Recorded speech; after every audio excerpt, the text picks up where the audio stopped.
The Vorthak ship moved through space like a black knife cutting through dark water. Its metal hull was smooth and deadly, covered in sharp edges that caught the light from distant stars. Inside the ship, Captain Hyan Wu stood tall on the bridge, his 9-foot frame casting a long shadow across the metal floor. Hyan Wu was not human.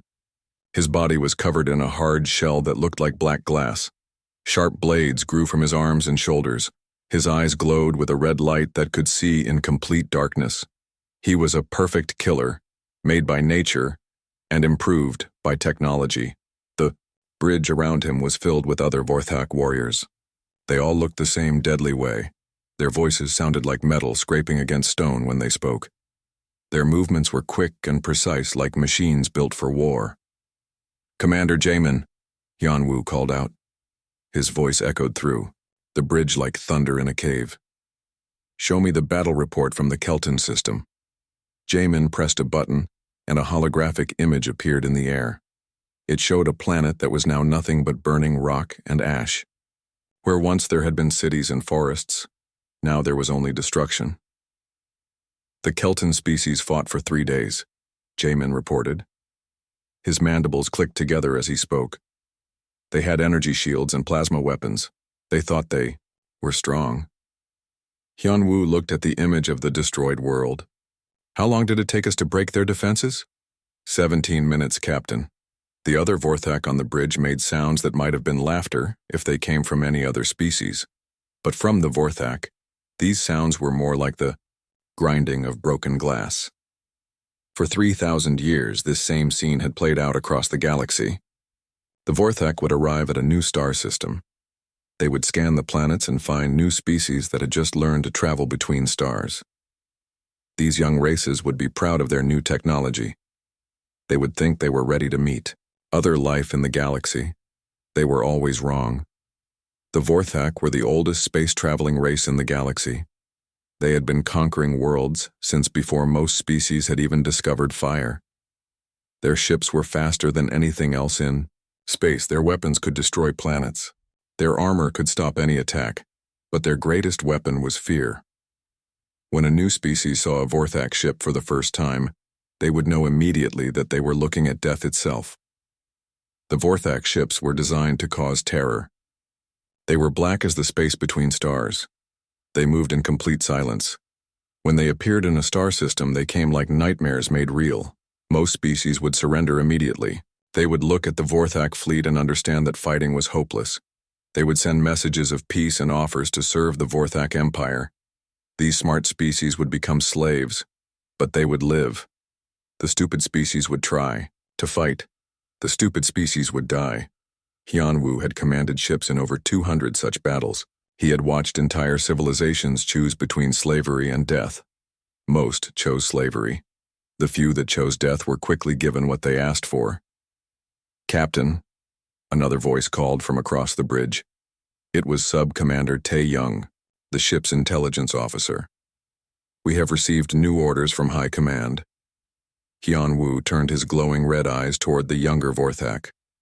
"Speak." "Our scouts have discovered a new species in the Outer Rim territories. They call themselves humans. They have recently developed faster-than-light travel and have begun exploring beyond their home system." Hyan Wu walked to the central command console. The metal floor rang under his heavy footsteps. "Show me their capabilities." Tae Young activated the holographic display. Images of human ships appeared in the air. They were small and clumsy-looking compared to Vorthak vessels. Their hulls were painted in bright colors. Some even had symbols and writing on their sides. "Their technology is primitive," Tae Young continued. "Their fastest ships can barely reach half the speed of our oldest cargo vessels.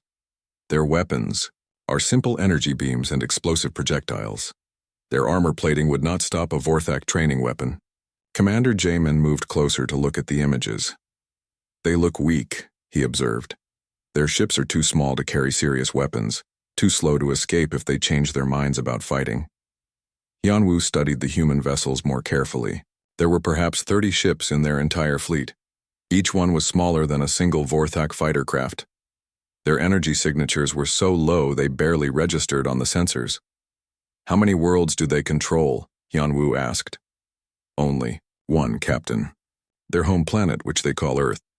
They have some small outposts on nearby planets, but nothing that could be called a colony. Any defensive installations?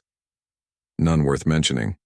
Some orbital platforms around their home world, but they appear to be for communications and research, not military purposes. Hyunwoo nodded slowly. This would be the easiest conquest of his career. A single planet, defended by primitive technology and a handful of tiny ships. He could complete this mission with just one ship from his fleet and still be back in time for the victory celebration. Set course for Earth, he commanded. Signal the rest of the fleet to follow. This will be over quickly.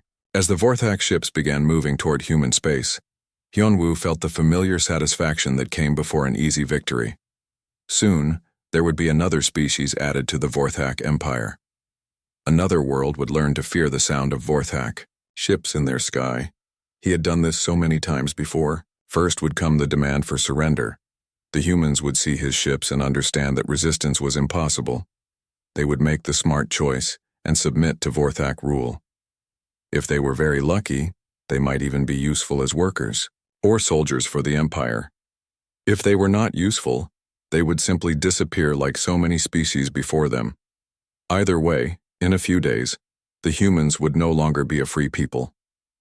They would be another footnote in the long history of Vorthak conquest. Captain Hyunwoo had no way of knowing that he was about to encounter something the galaxy had never seen before. He could not imagine that these small, weak-looking creatures would refuse to accept the natural order of things.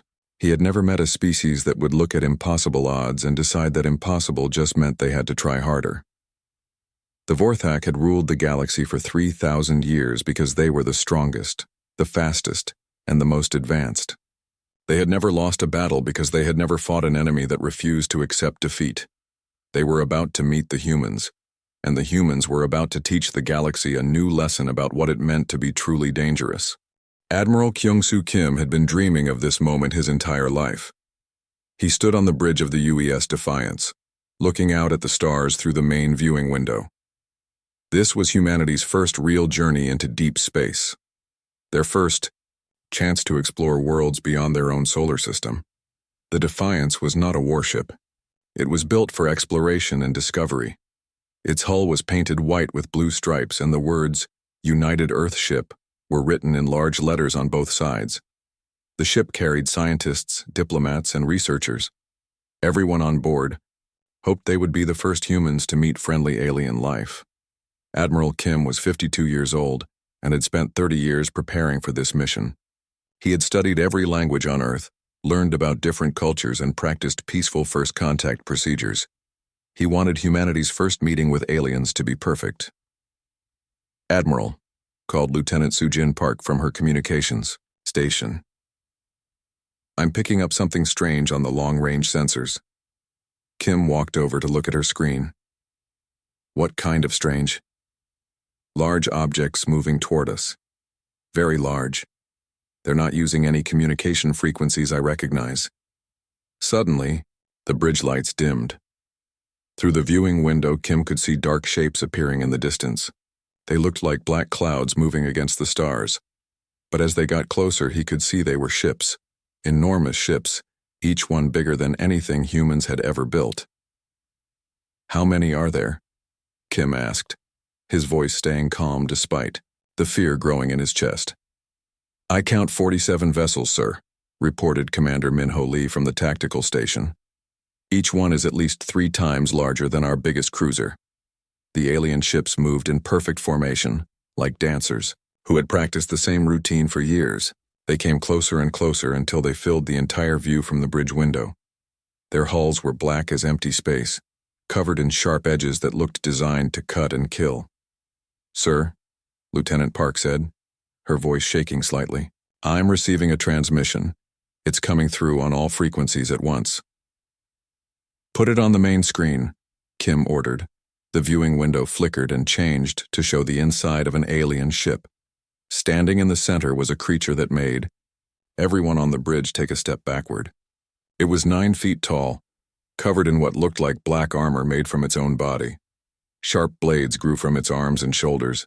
Its eyes glowed red like burning coals. When it spoke, its voice sounded like metal grinding against stone. The words came through the ship's translation system, but the meaning was clear and terrible. "Primitive humans," the creature said. "I am Captain Hyun Woo of the Vorthak Empire. Your species has been evaluated and found suitable for service. You will surrender immediately and submit to Vorthak rule. All of your ships will power down their weapons and prepare to be boarded. Your planet will accept Vorthak governors and laws." The creature paused, and its red eyes seemed to look directly at Kim through the screen. "You have 24 hours to comply with this order. If you refuse, your entire species will be destroyed. This is the only warning you will receive." The transmission ended. The bridge fell completely silent. Kim looked around at his crew. He could see fear in their eyes, but he could also see something else. He could see anger. "Sir," Commander Lee said quietly, "their energy readings are incredible. Each of their ships has more firepower than our entire fleet combined. If they're telling the truth about having done this before, they are," Kim said. He had seen the confidence in the alien's eyes. This Captain Hyun Woo had given this same speech many times before. He expected humans to surrender just like every other species had. "What are your orders, Admiral?" asked. Lieutenant Park. Kim looked out at the massive alien fleet surrounding them. Any reasonable military commander would surrender. The smart choice was obvious. Humanity was one small planet with a tiny fleet of exploration ships. The aliens had 47 warships that could probably destroy Earth from orbit. But as Kim looked at his crew, he remembered something important about humans. They had never been very good at making the smart choice when the smart choice meant giving up. "Send a message to Earth Command," Kim said. "Tell them we have made first contact with a hostile alien species. Give them all the sensor data we've collected on these Vorthak ships." "Yes, sir." "And then?" Kim turned to look out at the alien fleet again. "Then we prepare for battle." "Sir?" Lieutenant Park looked shocked. "Against those odds? We're one exploration ship with defensive weapons only. They have 47 warships."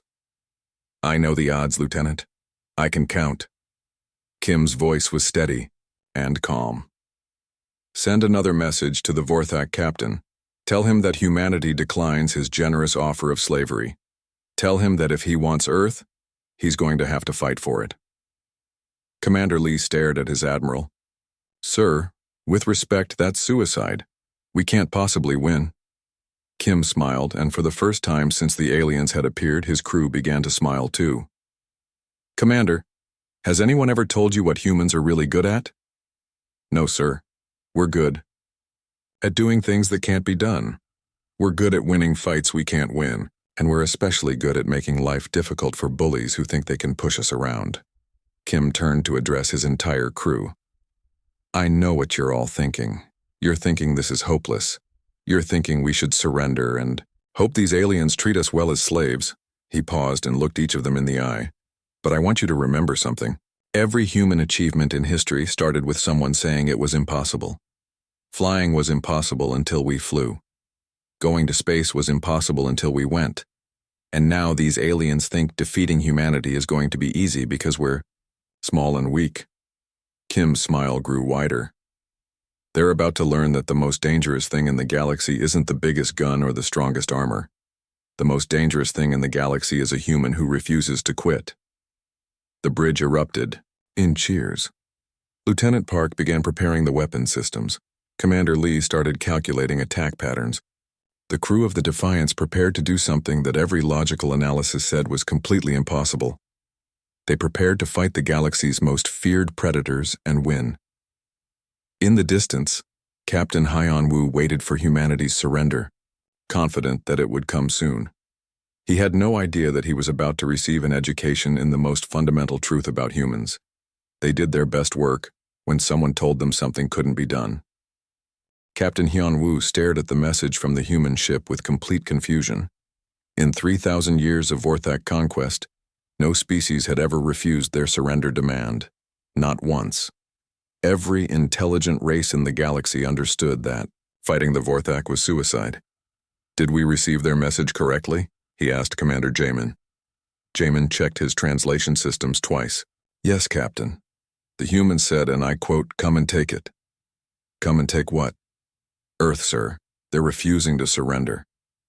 Haiyan Wu looked out at the small human ship floating in space before his massive fleet. It was tiny compared to even his smallest escort vessel. Its weapons were so weak they barely registered on his sensors. The humans had one exploration ship against 47 Vorthak warships. Are they insane? He wondered aloud. Perhaps their translation systems are malfunctioning, suggested Jamin. They cannot possibly understand what they are facing. On Earth, in the underground war room beneath Geneva, General Wu Sung-nam was surrounded by humanity's greatest minds. Scientists, engineers, and military strategists worked frantically around tables covered with plans and calculations. Dr. Yoon-ji Kim, the planet's leading expert on energy physics, looked up from her computer screen. I've analyzed the sensor data from the Defiance. The Vorthak shields operate on rotating frequency patterns, but they're designed to stop conventional weapons. What do you mean by conventional? Asked engineer Dong-hyun Park. Weapons that make sense. Plasma beams, particle cannons, explosive missiles. Their shields expect attacks that follow logical patterns. General Nam leaned over her shoulder to look at the data. Are you saying we need to build weapons that don't make sense? Doctor, Kim smiled. I'm saying we need to build weapons that think like humans instead of like machines. Across the room, Commander Bo-ram Choi was working on her own project. She had taken apart 3 nuclear warheads and was rebuilding them with components from a faster-than-light communication array. This shouldn't work, she muttered to herself as she welded quantum processors to nuclear triggers. The energy feedback should destroy the entire device before it even launches. Will it work? Asked General Nam. According to physics? No. According to human stubbornness? Maybe. Within 6 hours, the human fleet had grown from 1 ship to 15. They were not warships. The UES Seoul's Hope was a research vessel equipped with mining lasers. The UES Busan Defender was a cargo hauler with improvised armor plating. The UES Incheon's Pride was actually a luxury cruise ship whose captain had volunteered to fight. Each ship was armed with weapons that violated several laws of physics. Dr. Kim had designed energy beams that changed frequency patterns based on human emotional responses rather than computer calculations. Engineer Park had created missiles that used pure randomness instead of targeting computers. The strangest weapon of all belonged to Commander Choi. She had managed to build nuclear warheads that could travel faster than light by convincing them they were actually communication devices. The bombs thought they were carrying messages instead of explosives. Captain Haiyan Wu watched the human fleet approach his position and felt something he had never experienced before: uncertainty. The human ships moved in patterns that made no tactical sense. Their formations looked random and chaotic. Captain, reported his tactical officer, I cannot predict their attack vectors. Their movement patterns are completely illogical. All the better, Haiyan Wu replied. Illogical tactics are easy to defeat. Begin the attack. The Vorthak fleet opened fire with enough energy to destroy a small moon. Their weapons were precise and devastating, designed to overwhelm any defense through pure power. The beams of destructive energy reached out toward the human ships like fingers of death, and missed. Not because the humans dodged them, but because the human ships were somehow not where the Vorthak targeting computers said they should be. UES Seoul's Hope appeared to be in 3 different places at the same time. The UES Busan Defender was moving in directions that geometry insisted were impossible. What is happening? Haiyan Wu demanded. Before anyone could answer, Commander Choi's impossible missiles reached the Vorthak fleet. The nuclear warheads that thought they were messages passed right through the Vorthak shields because the shields were designed to stop weapons, not communications. 3 Vorthak ships exploded in brilliant flashes of nuclear fire.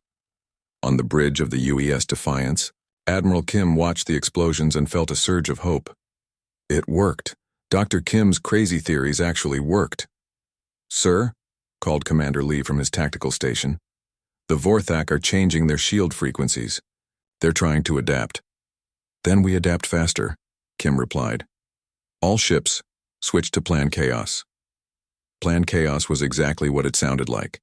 Instead of following military doctrine, each human ship began making decisions based on whatever seemed like a good idea at the moment. Captain So-Young Lee of the Soul's Hope decided to ram her ship into a Vorthak cruiser while playing ancient Korean war songs over the communication system. The luxury cruise ship Incheon's Pride began broadcasting vacation advertisements while firing mining lasers at enemy engines. Engineer Min Seok Jung, working from his modified cargo ship, managed to hack into the Vorthak communication network, using nothing but a gaming console and pure determination. He started sending the Vorthak fleet advertisements for human movies and pizza recipes. "This is impossible," Captain Hyun-woo muttered as he watched another of his ships take damage from a human weapon that shouldn't have been able to penetrate Vorthak armor. Commander Jamin was staring at his tactical display in complete confusion. "Sir, the humans are fighting like they've already won. They're taking risks that should get them killed, but somehow they keep succeeding. How many ships have we lost?" 12, sir. And we haven't managed to destroy a single human vessel. Hyun-woo could not understand what was happening. His ships were faster, stronger, and better armed than anything the humans possessed. His warriors were experienced veterans of 1,000 battles. His technology was thousands of years more advanced, but somehow the humans were winning.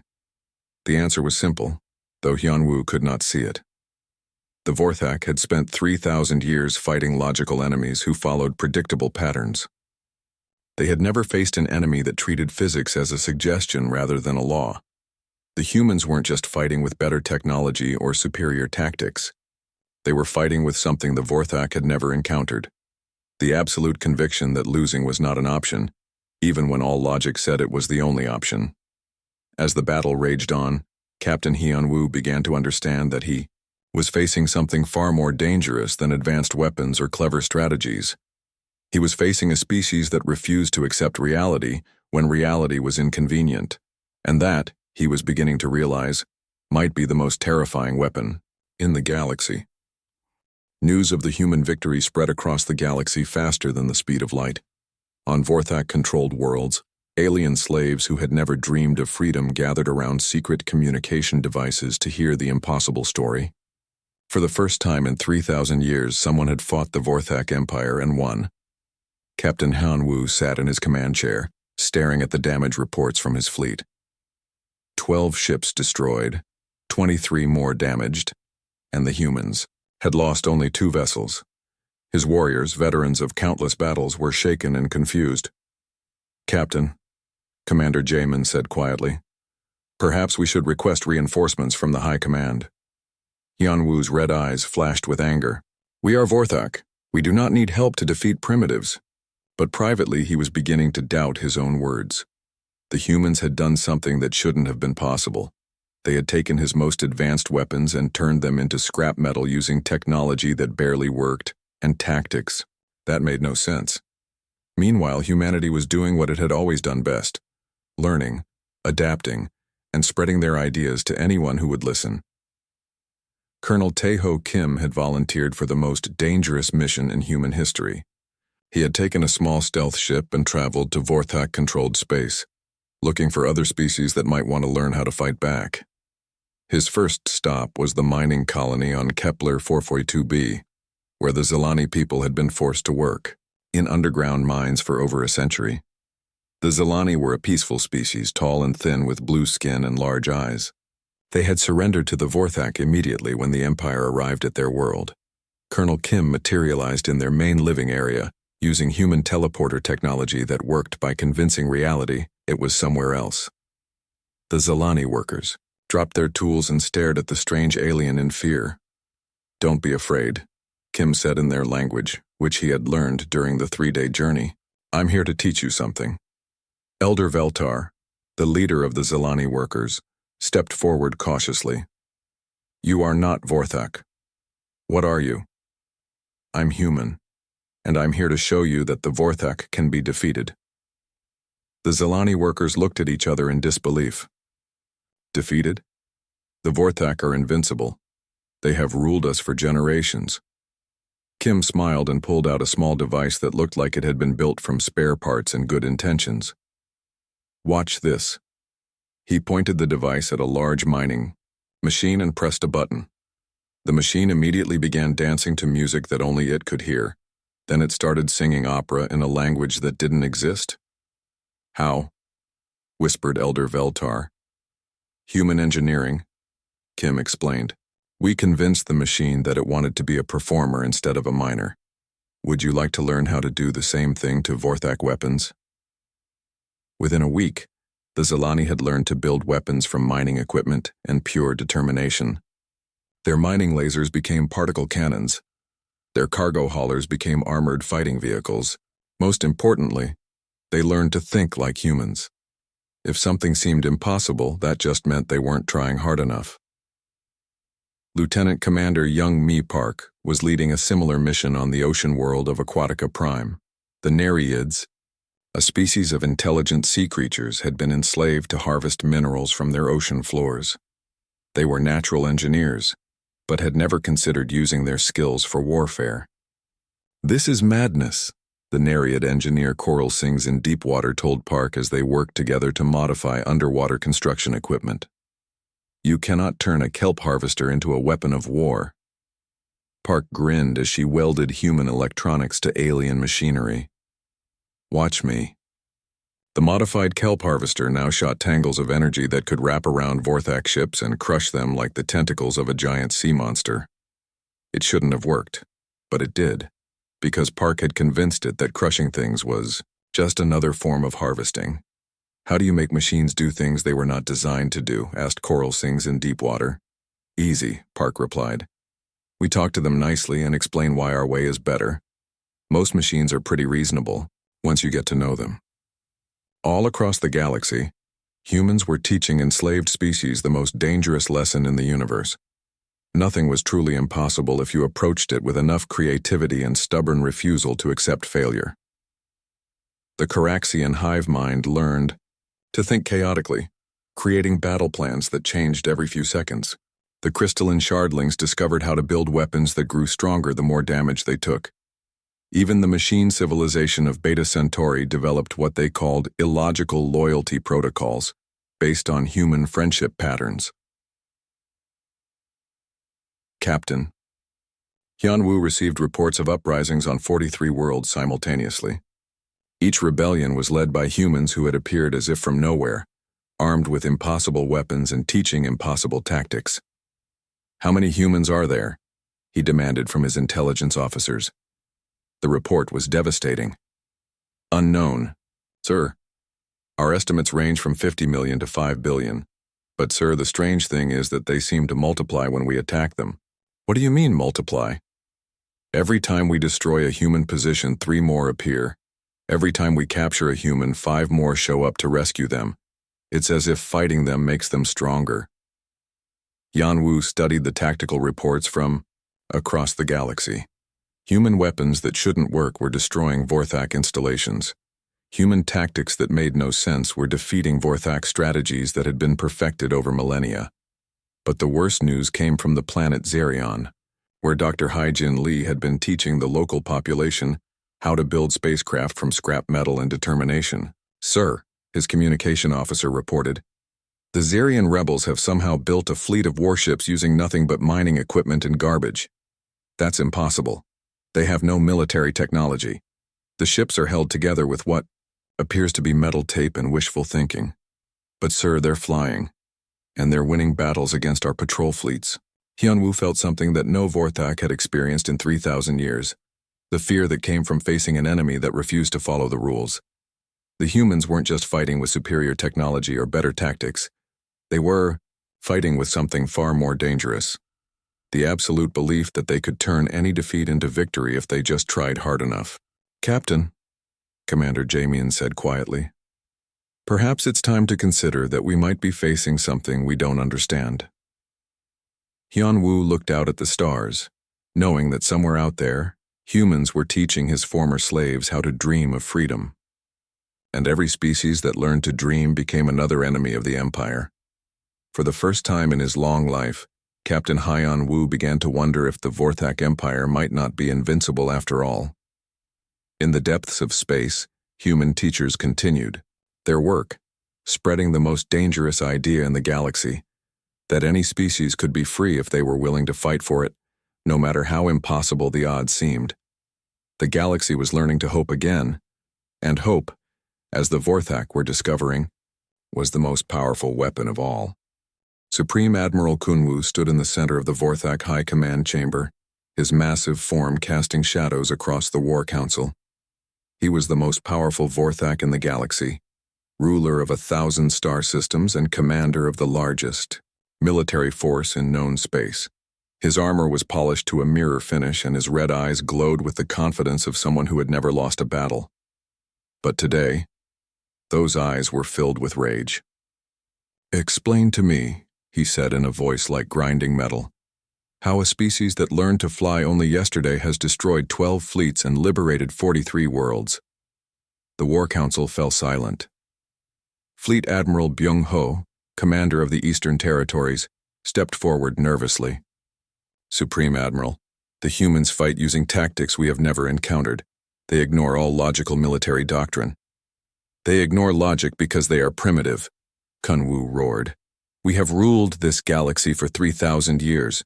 We have conquered species with technology far superior to these humans."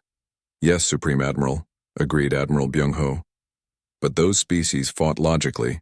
They used proper tactics and accepted defeat when it became inevitable. The humans refuse to accept that they cannot win." Kunwu turned to the holographic display showing the current state of the galaxy.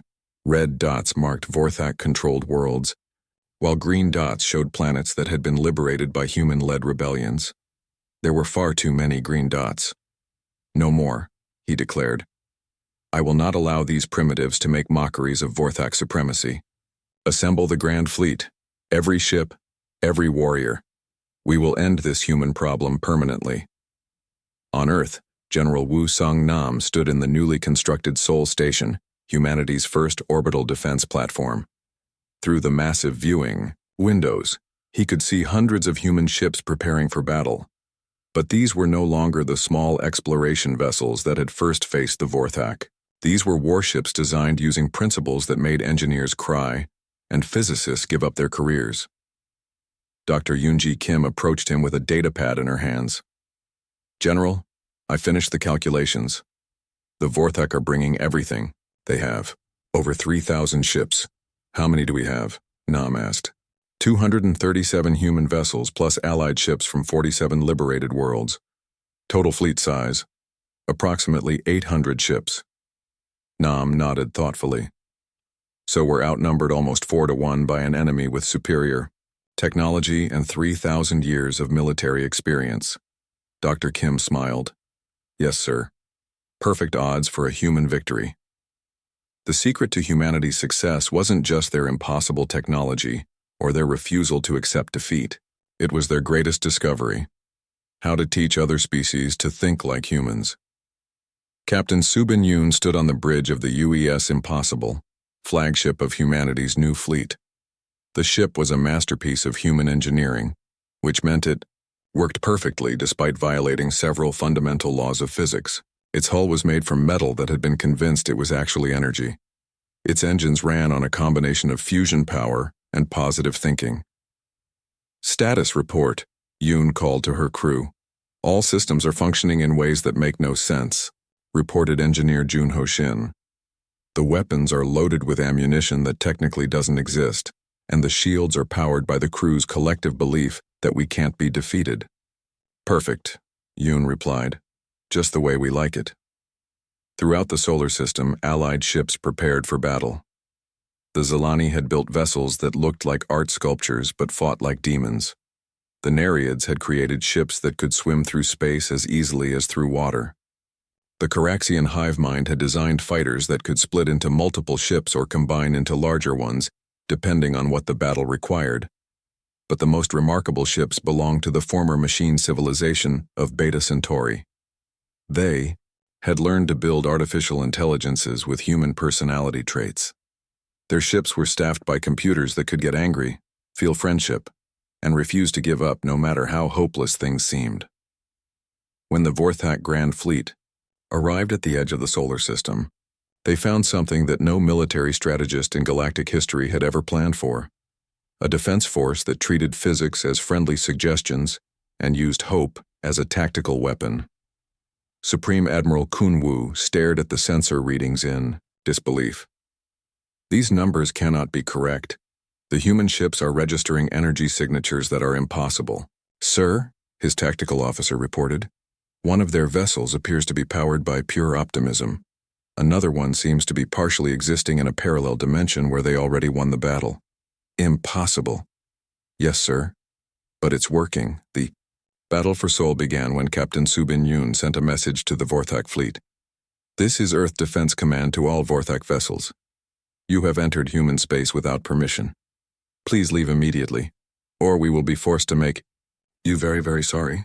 Supreme Admiral Kun Wu responded by ordering his entire fleet to open fire with enough destructive power to shatter planets.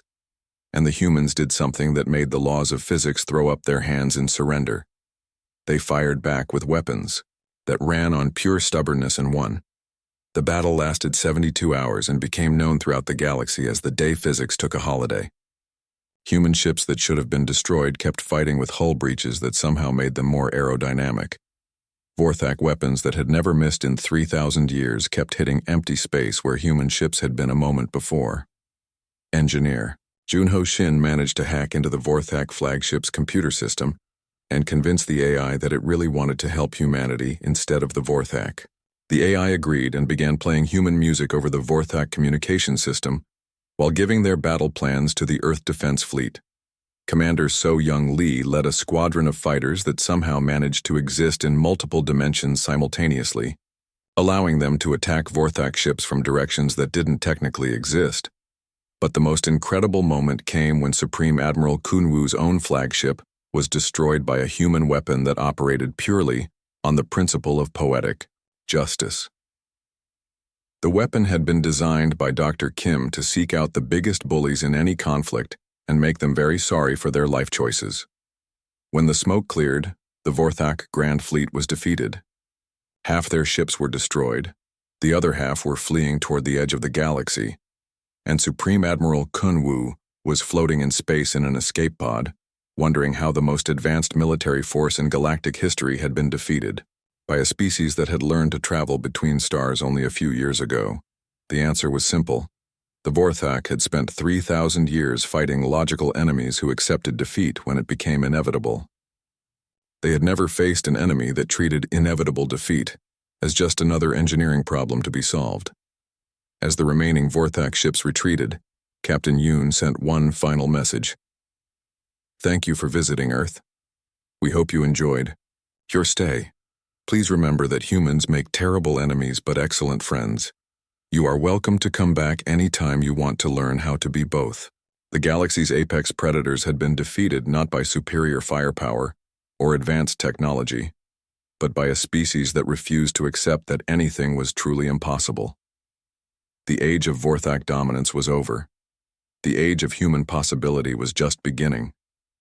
1 year after the Battle of Seoul, the galaxy was unrecognizable.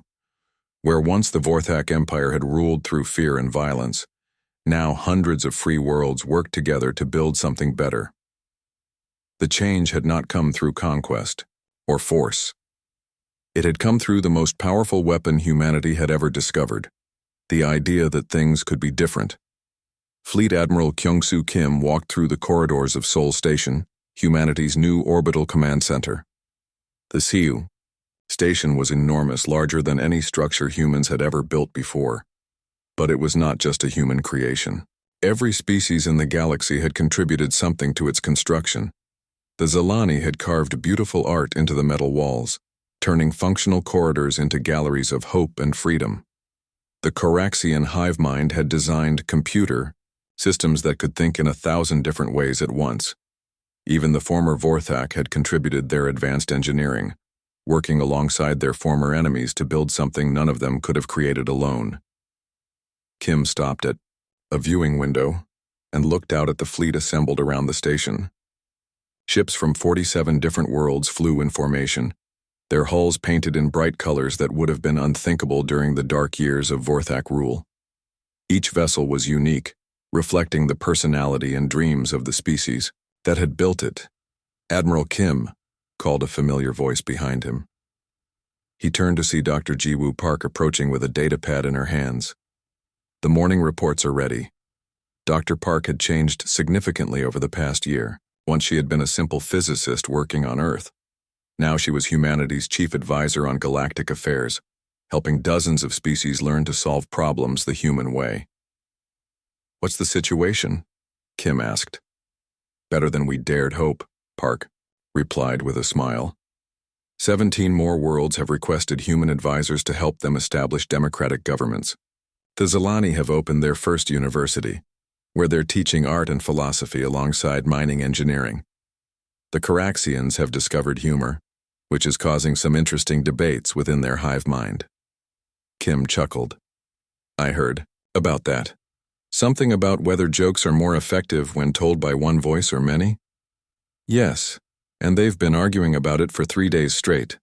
It's their longest debate in recorded history." They walked together toward the command center, passing through sections of the station that showcased the new galactic civilization. In one area, human engineers worked alongside reformed Vorthak to design spacecraft that ran on impossible physics and good intentions. In another, Zilani artists taught human children how to see beauty in the patterns of mathematical equations. "Any word from the Vorthak homeworld?" Kim asked. "Actually, yes," Park said, checking her datapad. "Former Supreme Admiral Kunwu has requested permission to visit Earth. He wants to study human educational systems." Kim raised an eyebrow. "The same Kunwu who tried to destroy our entire species?" "The very same. Apparently, he's become fascinated by how humans teach children to think creatively. He believes the Vorthak could benefit from learning imagination alongside logic. It was a strange new galaxy indeed when former enemies wanted to learn how to dream." As they entered the command center, Kim was greeted by Commander Hai Young Lee, his chief of operations. The command center was a marvel of interspecies cooperation. Human intuition worked alongside Vorthak precision, while Caraxian hive mind efficiency was balanced by Zilani artistic vision. "Admiral," Commander Lee reported, "we have an interesting situation developing in the Outer Rim territories." "What kind of interesting?" Kim asked, though he had learned that in the new galaxy, interesting could mean almost anything. "Long range. Sensors have detected a massive fleet approaching from outside our galaxy. They're from a species that calls itself the Hegemony. Based on their transmissions, they appear to be even more advanced than the Vorthak were at their peak." Kim studied the tactical display that appeared in the air before him. The approaching ships were enormous, larger than anything he had ever seen. Their energy signatures were unlike anything in the galactic databases. "What are their intentions?" he asked. "They've been broadcasting a surrender demand on all frequencies," Lee replied. "They claim to be the ultimate predators of the universe. They're giving us 72 hours to submit to their rule or face complete annihilation." Around the command center, representatives from dozens of species looked up from their workstations. There were humans, of course, but also reformed Vorthak, artistic Zilani, debating Caraxians, and many others. A year ago, these species had been enemies or strangers. Now they worked together as friends and allies. "How many ships are we looking at?" Kim asked. "Over 5,000 vessels, sir. Each one appears to be the size of a small moon." Kim nodded thoughtfully. By any logical analysis, the situation was hopeless. The Hegemony had more ships, better technology, and thousands of years of experience conquering galaxies. Any reasonable military commander would immediately begin preparing surrender terms. But Kim had learned something important over the past year. Humans were not reasonable, and their friends were learning to be unreasonable too. "Commander Lee," he said calmly, "send a message to all allied worlds. Tell them we have visitors who think they're unbeatable." "Yes, sir. Should I request emergency military assistance?" Kim smiled, and his smile was picked up by every human in the command center. Soon the reformed Vorthak were clicking their mandibles, and what they had learned was the human equivalent of confident laughter. The Zelani began humming songs of hope they had composed during the liberation. Even the Caraxian representatives started debating battle strategies with an enthusiasm that would have been impossible under their old hive mind conformity. "No," Kim replied. "Send them an invitation instead." "An invitation, sir?" "Tell them that the galaxy already has guardians now, and we'd be happy to teach them how to be guardians too instead of conquerors. But if they insist on trying to take over our galaxy," Kim's smile grew wider, "tell them they're welcome to try. It should be very educational for them." He turned to address the entire command center. "Ladies, gentlemen, and beings of various other classifications, it looks like we have another species that needs to learn the most important lesson in the galaxy." "Which lesson is that, Admiral?" called out Dr. Park. "That impossible is just another word for interesting challenge." The command center erupted in cheers, applause, and various alien expressions of joy and determination.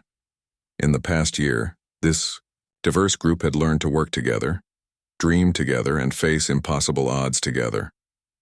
Outside the viewing windows, the greatest fleet in galactic history began preparing for battle. But they were not preparing to fight with superior weapons or advanced technology alone. They were preparing to fight with something far more powerful. The absolute conviction that any problem could be solved if enough people worked together with enough creativity and determination. The hegemony was about to encounter something they had never faced before, a galaxy that had learned to hope, dream, and refuse defeat. They were about to discover that the most dangerous thing in the universe was not the biggest gun or the strongest armor. It was a civilization that believed tomorrow could always be better than today, and was willing to make the impossible possible to prove it.